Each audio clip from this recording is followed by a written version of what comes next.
Paunawa, ang lahat ng nakapaloob sa kwentong ito, ay pawang kathang isip lamang, at hindi tunay na nangyari. Salamat po.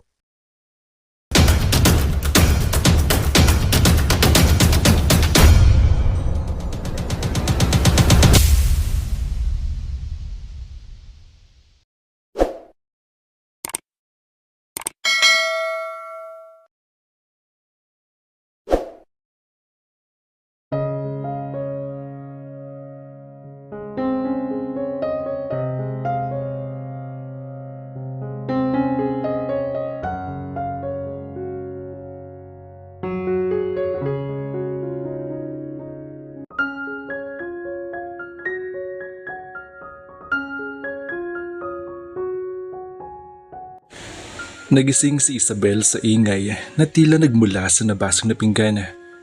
Kumurap-kurap siya. Saka sinipat ng tingin ang kanyang relo. 8:00 na ng gabi. Palibhasa ay Sabado, kaya marahil hindi siya ginising ni Ate Bibiana sa maghapon sa pagtulog. Iyon ba talaga o dahil galing ka na naman ng gimikan? Bulong ng isip niya. Napangiwi siya. Gumimik nga pala siya na nagdaang gabi at inumaga na siya ng uwi. Bumalik pa siya at mabilis na lumabas ng kanyang kwarto. Muli na naman niyang narinig ang ingay na tila gawa ng nabasag na pinggan.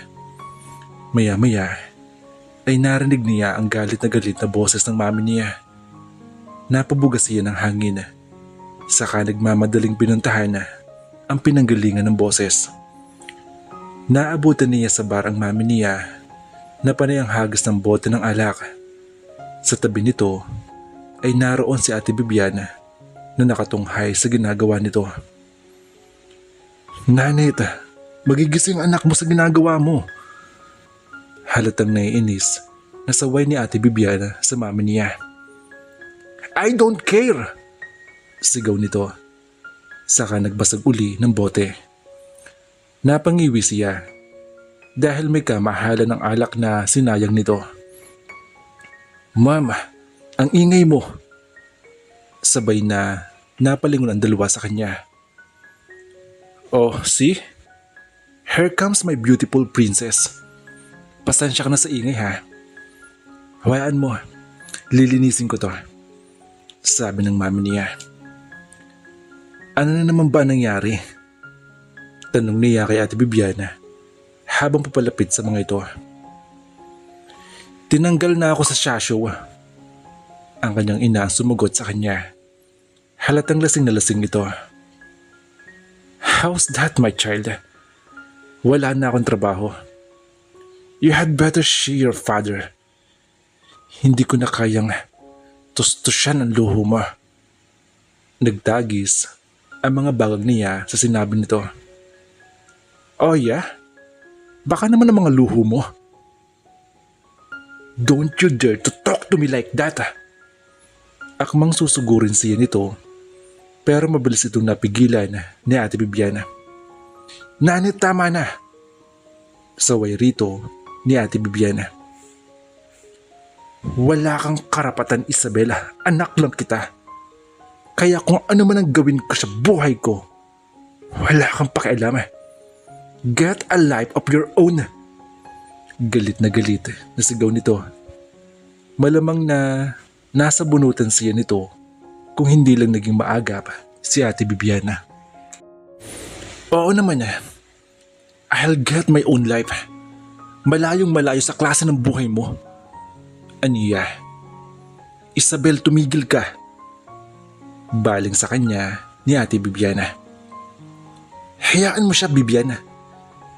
Pumiksi ang mami niya sa pagkakahawak ni Ate Bibiana, saka pasuray-suray na lumapit sa kanya. Sa itsura nito ay mukhang maghapon ito nag-inom. "Anong kaya mo ipagmalaki sa akin ha, Isabel? Ipagmamalaki mo siya sa akin, ang sarili mo?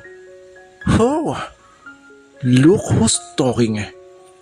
Are you sure you are talking about yourself? I hope you're not." Dinuro-duro siya nito. "Hindi ako gaya mo," mariing sabi niya. Ngumisi ito. Poor little thing. Akala mo, hindi ko alam kung saan-saan ka nagpupunta. What about your grades? They are 4, right? Hindi ba, Bibiana? Pumihit ito paharap kay Ate Bibiana. Marahil sa sobrang kalasingan ay muntik pa itong matumba. Nanit, ano ba? Umayos ka naman. Sabi rito ni Ate Bibiana habang dinadaluhan ng mami niya. Huminga siya ng malalim. Her mother was getting uncontrollable. Madalas itong umuwing lasing. Hindi na siya nagtataka na tinanggal ito sa show nito dahil sa pagiging alcoholic. Nagiging patabon na ang buhay nito. Bakit ikaw? Maayos ba ang buhay mo? Bulong niya sa sarili. Napangiwi siya. May punto ang mami niya. Ano nga ba maganda tungkol sa buhay niya? Hindi ba? At panay ang gimmick niya at napapadalas ang paglalasing niya. Bigla ay nawalan siya ng karapatan na magalit sa mami niya dahil hindi siya nalalayo rito. Her life, while also in ruins. Wala siyang ipapagmamalaki rito. Nanggilid ang mga luha sa mga mata niya dahil sa pagkapahiya sa sarili. Tatawag ako na maglilinis dito. Aniyang pilit na pinatatag ang tinig. Wala na tayong kasama rito. Umalis na sila lahat. Pigil sa kanya ni Ate Bibiana habang inaalala ng mama niya na tila nakatulog na. What? Pati driver? Gulat na tanong niya. Hindi na nila kayang taglan ng mami mo. Nananakit na siya paminsan-minsan. Pumayag na akong umalis na sila dahil baka maisip pa nilang magreklamo. Saka wala na rin tayong pambayad sa kanila. Narinig mo naman sinabi ng mami mo. Wala na siyang trabaho. Binatawan na siya ni Celeste. Isa pa, ikaw lang naman ang sinusuntahan ng daddy mo eh. Paliwanag nito. Tulungan mo ako sa mami mo. Naguguluhang lumapit siya rito. Magkatuwang na inakay nila ang mami niya patungo sa sopa.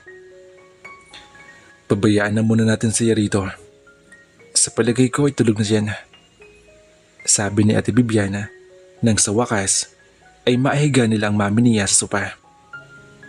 Ako na ang maglilinis. Gutom ka na ba? Umiling siya. I'm fine na. Tutulungan na kita maglinis. Hindi na. Asikasuhin mo na lang yung nanay mo. Punasan mo ng maligamgam na tubig. Ikukuha kita. Pagkasabi ni yun, ay mabilis ito nagtungo sa kitchen. Wala pang 5 minuto ay nakabalik na ito at bitbit ang maliit na palangganang may tubig. Nakasukbit sa balikat nito ang puting tawel. Kapag kuwan, ay inabot ito ang mga iyon sa kanya. Mabigat ang loob na tinanggap niya ang inaabot nito. Now, she had to take care of her mother. Sige na, maglilinis na ako. Paalam ni Bibiana bago naglakod patungo sa bara. Napabuntong hininga si Isabela. Wala siyang ibang choice kundi sundin ang sinabi ni Ate Bibiana. Inilipag niya ang palanggana sa sahig. Pagkatapos ay pinigaan doon ng bimpo. Maya-maya ay sinimulan na niyang punasan ang mami niya. Ano ba? Go away! Nakapikit ang mga matang taboy nito sa kanya. Hindi niya ito pinansin. Ipinagpatuloy lang niya ang ginagawa. Hanggang kailan magiging ganon ang mami niya. Anastasio! Mahinang sambit nito sa pagitan ng pagtulog. Natigilan siya. Tinatawag nito ang daddy niya. Anastasio, please, come back to me. Huwag mo akong iwan. Mahal na mahal kita. Patuloy nito. Naalarma siya nang tumulo ang mga luha mula sa mga mata nito. Hindi niya alam ang gagawin. Tumingin siya kay Ate Bibiana para humingi ng tulong pero malayo ito at abala sa paglilinis. Muli siyang bumaling sa mami niya. Mami, aniyang sinusubukan itong gisingin. Anastasio, ikaw ang kailangan ko. Gagawin ko ang lahat, please. Mami, tawag niya rito sa mas malakas na tinig. Dahan-dahan itong dumilat. I hate you, Isabela. Sa pagkagulat niya ay sabi nito, hindi agad siya nakahuma. Sinira mo ang lahat. Inilayo mo sa akin si Anastasio. Ikaw ang dahilan kung bakit tumamlay ang karir ko. Mama, tila punyala na tumarak sa dibdib niya ang mga sinabi nito. I hate you! I hate you! Sabi nito, saka muling pumikit. Base sa payapang paghinga nito, ay nasisiguro niyang tuloy na itong nakatulog. Nabitawan niyang hawak na bimpo, saka nanlulumong napaupo sa karpet. Unti-unting dumaloy ang mga luha sa kanyang mga mata. Gusto niyang isipin na hindi nito alam ang mga sinasabi nito. But her mother was looking straight at her. Tila piniga ang puso niya sa mga sinabi nito. Bigla ay nahirapan siyang huminga. Ang akala niya ay kaya niyang tapatan ang galit nito dahil galit din siya rito. Pero hindi pala. Para na rin itong sinabi na sana ay hindi lamang siya nito iniluwal sa mundo. Hilam sa mga luha ang mga matang tumayo si Isabela, saka tumakbo patungo sa kwarto niya.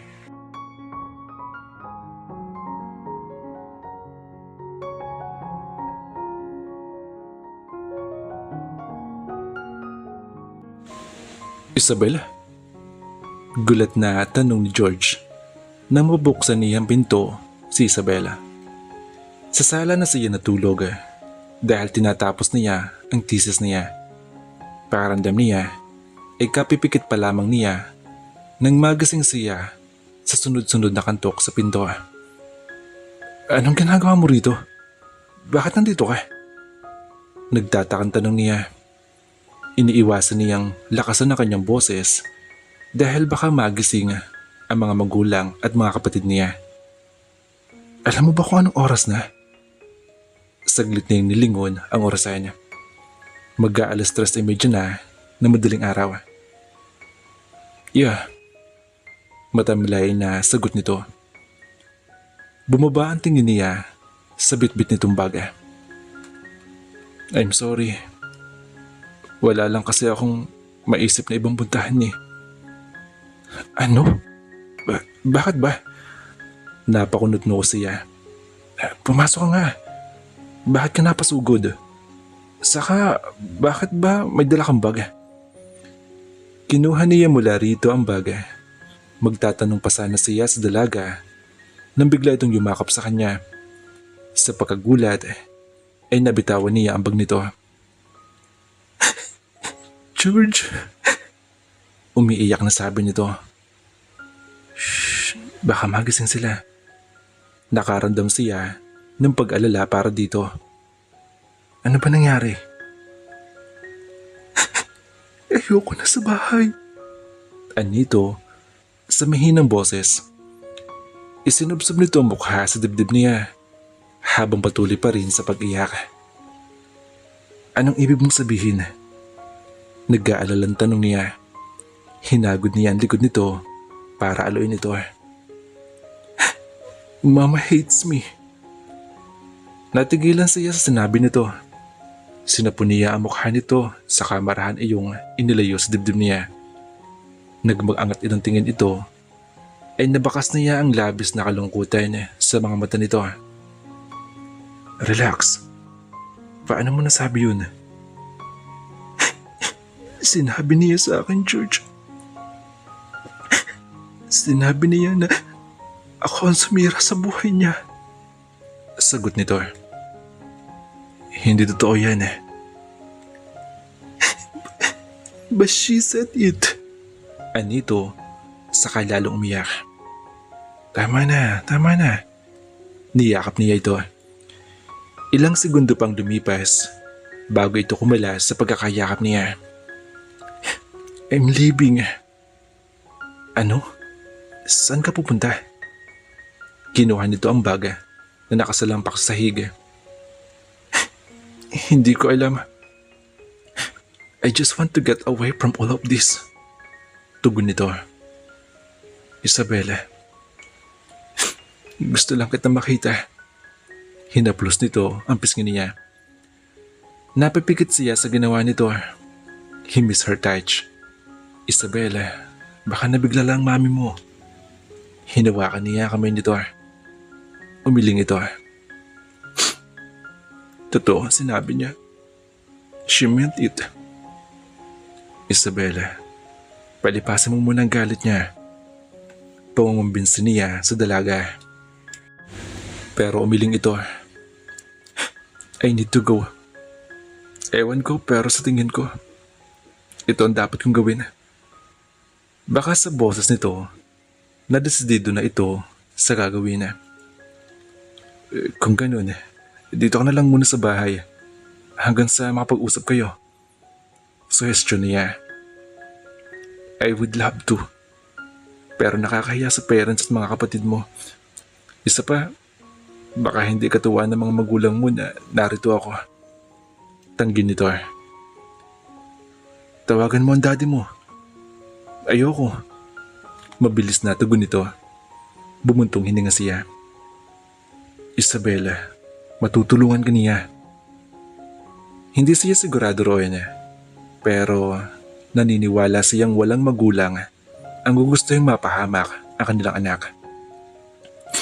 I doubt it. Aalis na ako. Akmang aalis ito pero pinigilan niya ito sa braso. Hindi ka pwedeng umalis. Dito ka na muna. Kapag kuha niya, ay nakarinig siya ng kuluskos sa silid ng kanyang mga magulang. Halos sabay sila ni Isabela na lumingon doon. Aalis na ako, baka nagising na sila. Sabi ng dalaga, pero hindi niya binitawan ang braso nito. Sandali, sasama ako. Sabi niya. Nanlaki ang mga mata nito. Hindi kita kayang pabayaan. Sasamahan kita kung saan ka pumunta. Okay? George, anak, gising ka pa ba? Pareho silang natigilin ni Isabela nang marinig ang boses ng kanyang ina. Opo, may tinatapos lang ako. Natatarat ang sagot niya. Nahiling niya na sana ay hindi ito lumabos ang silid. Ay siya, matulog ka na pagkatapos niyan. Opo, sagot niya. Nakahinga siya ng maluwag nang hindi na ito nagsalita at hindi rin lumabas ng kwarto. Hintayin mo ako sa labas. Magbibihis lang ako. Sabi niya kay Isabela sa mahinang boses. Tiningnan siya nito na baka sa pagtutol sa mga mata. Hindi niya ito pinansin. Iginaya niya ito sa labas na kanilang bahay. Huwag kang aalis sabi niya sa maautoridad na tinig bago nagmamadaling dumiretso sa kanyang kwarto para mag-impake. Lumipas ang ilang sandali. Tanging burger at soda lang ang kinain na George at Isabela hanggang sa makarating sila sa bus terminal sa Cubao. It was all too sudden.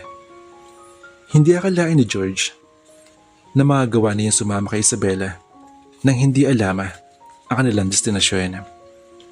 Nadala siya sa bugso na kanyang nadamin at pag-alala para sa dalaga. Saan tayo ngayon? Tanong niya. Ang totoo ay nag-aalala siya sa maaaring kahantungan ng gagawin nila. Pero hindi talaga niya mapigilan si Isabela. Marahil ay nangingibabaw sa dalaga ang galit sa mami nito. Kaya hindi ito makapag-isip ng tama. Ayaw naman niyang ipilit dito ang maaaring gawin dahil baka magalit ito sa kanya.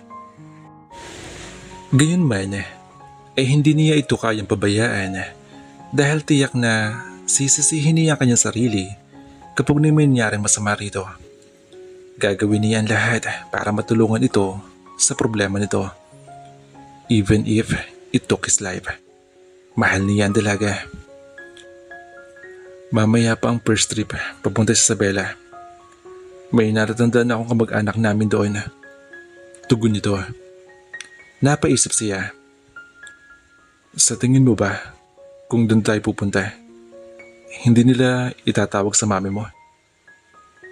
Hindi naman siguro. Ipapaliwanag ko naman sa kanila kung bakit tayo naroon. Saka, hindi naman tayo magtatagal. Paano kung hanapin ka? Dapat siguro tawagan mo at least ang ate Bibian mo. Nag-aalala na yun, I'm sure. Sabi niya. Bahala na. Pagdating na lang natin doon, anito. Total, wala namang pakialam sa akin si mami. Ayaw niya sa akin, di ba? Isabela. George, stop it. Hindi naman ako masama rito. Alam ko. Naiintindihan mo ako, hindi ba? Matamansa yung tingin nito sa mga mata. Bumuntong hininga ito. Oo. Hindi naman ako sasama kung hindi kita naiintindihan, di ba? Salamat. Bagay itong umiti. And I'm sorry kung dadamay ka. Hindi nito niyong pinatapos ang sasabihin. Hinalikan niya ang babae. Mabilis lang. Ang halik na iginawad niya rito. Pero alam niyang sapat na iyon para may parating sa dalaga na handa siyang damayan ito kahit anong mangyari. Bukas na ang ticket booth, sabi niya. Na mula magkabilang pisngi nito, saka atubiling tumayo at nagtungo sa ticket booth.